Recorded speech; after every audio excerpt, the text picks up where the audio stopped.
The plan to make French people work for 2 years longer before letting them draw the state pension will most affect those in physical jobs, like Parisian plumber Robin Peltier.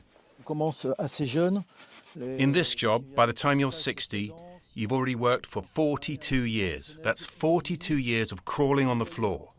So when you're told to work for 2 more years, that's a long time. It's not just a 2-year walk in the park.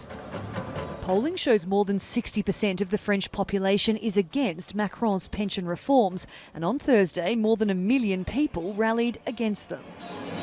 Emboldened by the scale of demonstrations, the unions immediately scheduled another day of strikes and protests for January the 31st. They're hoping to pull off a repeat of 1995, when prolonged industrial action forced the then President Jacques Chirac to scrap his pension reform plans. What we are going to see is a series of demonstrations and a series of attempts to launch strikes. What nobody can know, and even the unions don't know, is whether French people are cross enough to go on a strike for blocking the country as it has been done in 95, in 2019, for instance.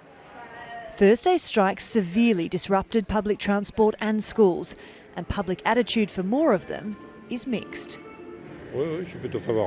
Yes, I am for the strikes. It's an expression of dissatisfaction with the government's decision. I don't agree with the strikes because it's the public sector that always go on strike. We in the private sector are affected by the reforms too. We'll retire just like them one day, but we're not on strike now. President Emmanuel Macron is staking a lot of political capital on these reforms. If the country mobilises against him, it could result in rolling strikes which bring the nation to a standstill. But if he prevails, then he'll have achieved what some of his predecessors tried but failed to do. Sarah Morice, TRT World, Paris.